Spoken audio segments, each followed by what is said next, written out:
The rain fell like silver needles that night, piercing the cracked tiles of the village rooftops and hissing against the lantern flames. In the shadows of Mount Hagen, hidden beneath thick forests and legends older than time, the village of Seorian held its breath. They knew what the storm meant. It was the 7th year, the year of the bride, and the dragon would come. They said the dragon chose his bride under the blood moon, marked her in her dreams, then came for her when the bell tower tolled midnight. No one ever saw the chosen girl again.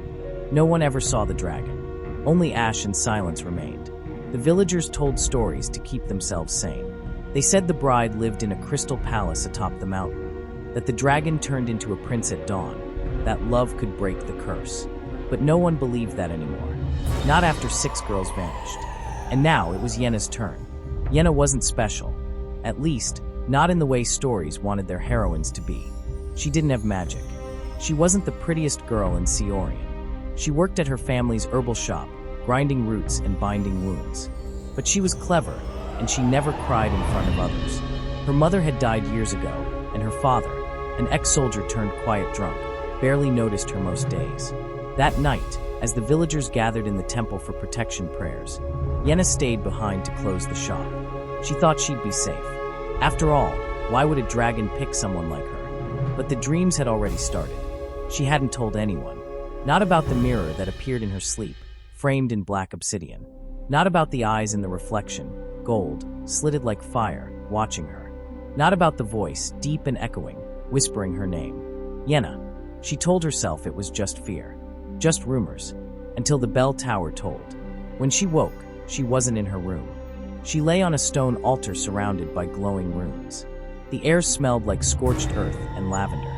Her wrists were bound in red silk, but the silk shimmered like scales. Her breath caught as she sat up.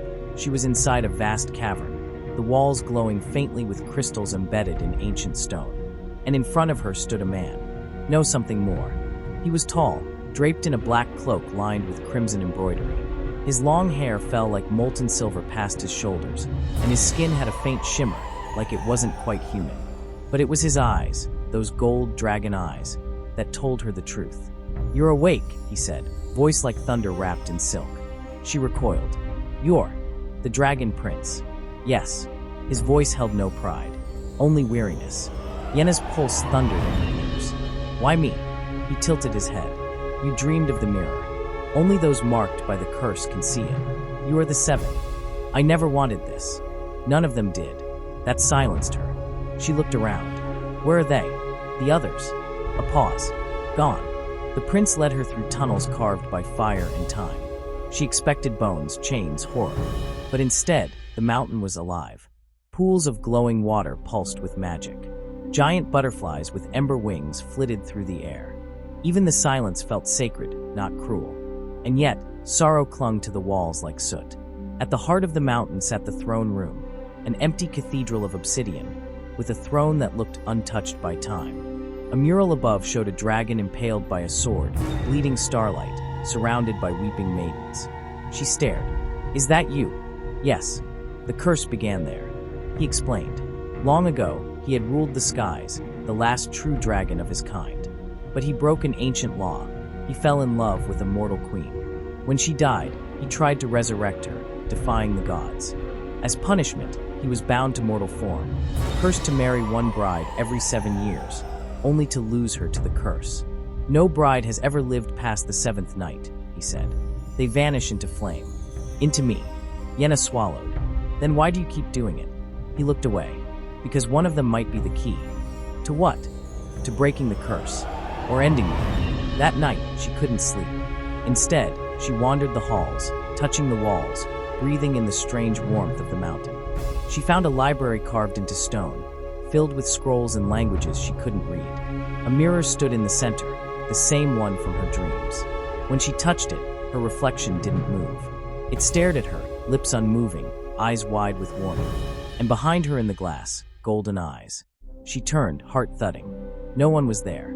On the second day, the dragon prince showed her the gardens, lush caverns of glowing fungi and violet flame lilies that sang in the breeze. She caught him watching her as she laughed at a flower that purred when touched. "You're different," he said. "No, just not dead yet." He smiled faintly. "You joke about your death. What else can I do? He nodded. Fight. Run. Scream. I don't waste energy on what I can't change. Then you're stronger than most. She looked at him. Why not just stop taking brides? He was silent for a long time. Because I am not the only one cursed. That night, the dreams returned. Only this time, she saw the truth. The brides weren't dead. They were trapped in the mirror. Their souls, suspended in a void beyond time, screaming without sound, reaching for freedom.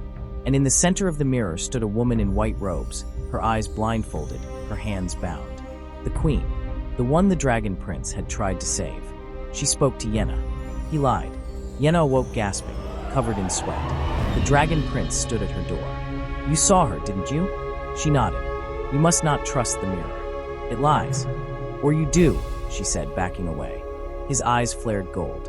I have kept you alive, fed you, protected you. And the others? They were not strong enough. For what? To make the choice. Yenna ran that day. Through tunnels, up spiral stone staircases, through corridors where shadows whispered her name. The mountain pulsed beneath her feet like a living thing. Finally, she reached a door sealed in gold. The last bride's room. Inside, the walls were untouched, frozen in the moment she vanished. A painting lay half-finished. A journal on the desk. Yenna opened it.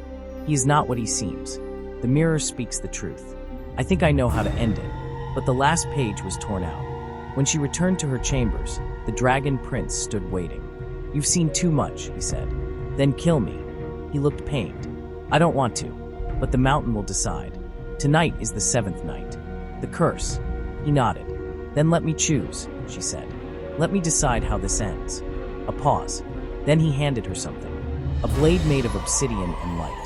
Either you break the mirror, or you kill me before the curse takes you.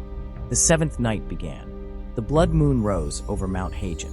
The mountain stirred, and Yenna stood in the heart of it, holding a blade in one hand, her reflection waiting in the other. Behind her, the dragon prince stood silent, unreadable. She stepped toward the mirror. The queen's voice whispered again. Free us. Yenna stood frozen before the mirror, its surface rippling like water under moonlight. Her reflection tilted its head, blinking once, out of sync, almost curious. Behind her, the dragon prince remained still, yet the air around him shimmered with tension. The blade in her hand pulsed with energy, neither hot nor cold, but alive. Choose, he said, his voice a quiet storm. The mirror whispered again, the queen's voice faint as wind through hollow stone. Break it, or join us. Yenna's hand trembled. She could see the faces now, 6 other girls.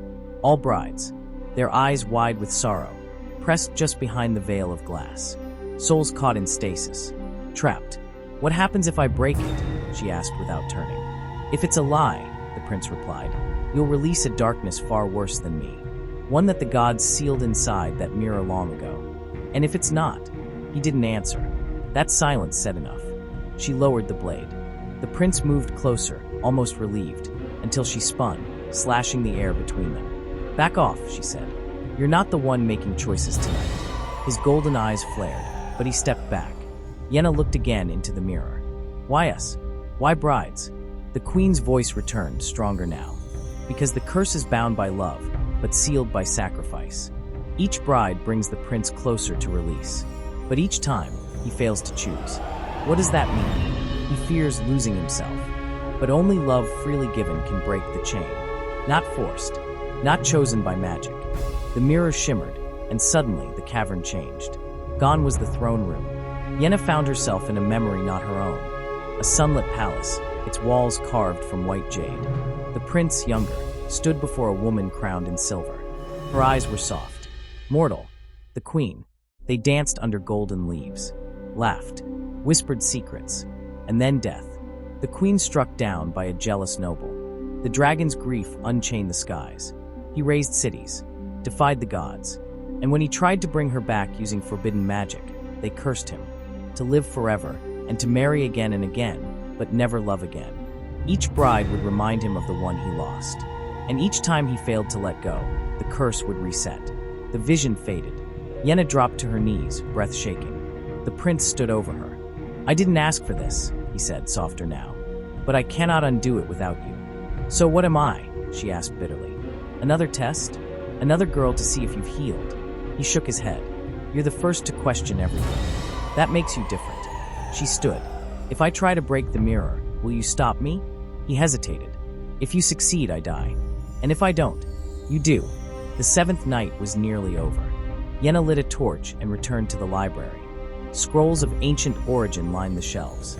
She searched feverishly for anything about the curse's origin, about the mirror, about the queen. Time slipped by unnoticed as she uncovered scraps of a forgotten prophecy.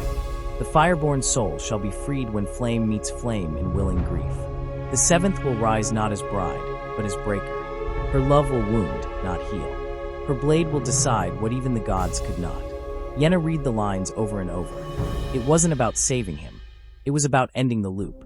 She returned to the mirror just before dawn. The cavern trembled now. Cracks formed in the floor.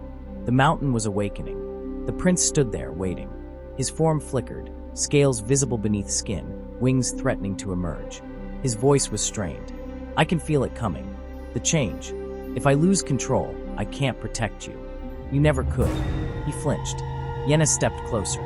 Why did you let them die? All 6 of them. Because I couldn't bear to choose. Every time I hesitated. I thought love might bloom if I gave it time. But the mountain doesn't wait. The curse demands sacrifice before dawn. So what happens now? She asked. His eyes softened. I don't know. But whatever you do, don't hesitate. The mountain roared. The cavern shattered. Flames erupted from the ground, and the prince collapsed to his knees. Horns curled from his temples. Wings of molten gold tore through his back. His scream was both human and monstrous. Yenna raised the blade. The mirror pulsed. Now the queen's voice cried. The 6 brides screamed in silent chorus behind the glass. Yenna didn't strike the prince. She drove the blade into the mirror. The sound was like 1,000 voices crying out in reverse. Light exploded from the fracture. The mirror cracked down the center, and the souls burst free. 6 spectral lights spiraling upward like fireflies. The queen appeared last, her blindfold falling away, revealing eyes filled with gratitude. You have freed us, she said, fading. Yenna collapsed. But the curse wasn't finished. The prince roared, no longer man, no longer dragon, but a creature of both. A final form born of centuries of grief and rage. The mountain began to cave inward. You broke it, he said through clenched fangs, voice guttural. You set them free. But not me. She looked up at him, weakly. You're free to choose now. No curse. Just your will. He stared at her, then slashed his own palm. Golden blood spilled. He pressed the wound to her forehead. I give you what remains of my soul, he said. Take it. End this. No, she whispered. There's another way. She kissed him. The fire around them stilled. Time stopped. Inside his mind, Yenna saw it all. The centuries of longing, a failed hope of waiting. She saw his love for the queen shift into guilt, then into fear. And she offered him something no bride ever had. Forgiveness. His form began to shrink. The wings retracted. The horns crumbled. He fell to the ground, fully human. The mountain sighed. The curse was broken. Yenna awoke days later, in a forest clearing at the mountain's base. The prince, now a young man with dark hair and no magic, sat beside her. He smiled. I thought you died. She touched her chest. Felt like it. I'm mortal now, he said. Whatever was in that kiss, it worked. Must have been my terrible breath. He laughed. She looked toward the mountain. The peak had collapsed, leaving only a flat summit, and no more shadow looming over Seorian. They returned to the village together. Some stared in awe. Others wept. No one was taken that year, or ever again. But late at night, Yenna still dreams of fire. And sometimes, just sometimes, the mirror returns. But this time, it reflects only her. They say happily ever after begins when the curse ends. But no one talks about what happens after. No one tells you that dragons don't sleep well in human skin, or that love is more fragile than magic, or that freedom comes with its own weight. 3 months had passed since the mountain fell. The villagers rebuilt. The old legends faded into silence. The temple bell was never rung again. And yet, at night, Yenna still heard echoes of fire in her dreams. And so did he. The dragon prince, now called simply Ryo, had become a quiet part of the village. He helped her father in the herb shop. He chopped wood with too much strength and had to be reminded that humans bruise easily. He slept in the spare room and never once tried to kiss her again. Not out of fear, but guilt. The bond between them, forged in flame, now hung in silence. One evening, Yenna found him standing at the edge of the river, staring into his reflection. "You don't look like him anymore," she said gently. "I feel like a ghost in borrowed skin." She stepped beside him. "You're not cursed anymore. You're human now. You can live. But do I deserve to?" Yenna was quiet for a moment. Then, "The girls you lost, do you think they'd want you to die with them or live for them?" He didn't answer. Strange things began happening in Seorian. Animals turned up burned with no visible fire. A child went missing and was found days later, eyes wide with something she'd seen in her dreams. The earth near the ruins of Mount Hagen trembled, not like a quake, but like something stirring. Yenna felt it first. The mirror had returned, but not in her dreams. It now stood in the temple ruins, half buried in soot, cracked but whole again, as if refusing to be forgotten. And it no longer showed her reflection, only hers, the queen, alive. That night, she returned to the ruins with Ryo. The mirror pulsed faintly. The air was electric. The queen's voice echoed, not from the glass, but from the earth. "You broke the curse, but not the cost." Yenna touched the mirror. "What does that mean?" The queen's voice filled the air like thunder. The balance was shattered. 7 souls freed. One must remain to anchor the seal. Ryo stepped forward. "Take me then. You have already been spared," said the queen. "The girl chose love. That sealed your fate." Yenna's heart sank. "So it's me. You bear the mark of the 7th. The curse did not claim your soul, but it needs one, or the mountain will rise again. And this time, not as a prison." The trees nearby shuddered. Insects fled. The air cracked like lightning. Back at the shop, Yenna sat in silence. Ryo paced behind her. "You're not giving yourself up," he said. She didn't answer. He slammed his hand against the table. "No, you saved me. You saved everyone. Why must you still pay for it?" "Because magic doesn't care about fairness," she said softly. "It only cares about balance." He sank into the chair across from her, hands clenched. "There has to be another way." She reached for his hand. "I don't regret it." "I do," he said, "because I finally feel human, and I'm about to lose the one who made me that way." That night, she visited the mirror alone. This time, she brought the obsidian blade, the same one she had shattered the curse with. She pressed it to her palm, drawing a single drop of blood. "I offer myself," she whispered. The queen appeared again, no longer blindfolded but robed in shadow. The mirror must seal. The fire must rest, but not through death. Yenna's breath caught. Then how? A trade. A role. You become what he was. Guardian of the flame. Protector of balance. Yenna looked down at her hands. "I'll be cursed. You'll be eternal. Not cursed, but chosen. And you will never walk in the world of men again." Tears slipped down her cheek. "Will I remember him?" "Always." Ryo awoke to the shop empty. Her bed cold. The mountain glowing. He ran barefoot, heart hammering, through the forest, past the altar stones, up the broken path to the ruins. The wind roared with ash. The earth split open, and at the summit he saw her. Yenna stood before the mirror, now whole. The blade was in her hands, the queen beside her. Ryo shouted, "Yenna, don't." She turned to him and smiled. "I chose this," she said. "You were my fire. Let me be yours." The light consumed her. The mirror closed. The mountain fell silent. Seorian never saw her again. The villagers say the mirror disappeared that night, swallowed by stone. The tremors stopped. The forest bloomed again. And the dragon prince, now just Ryo, lived on. He never took another wife. He never left the village. But some nights, when the moon turned red and the fireflies danced strangely, he would walk to the edge of the old path. And if you listened carefully, you'd hear him whisper to the wind, "She was never my curse. She was my salvation." And deep in the heart of the mountain, where fire never dies, a girl with eyes like starlight watches over the world, not as a bride, but as the flame itself. The end.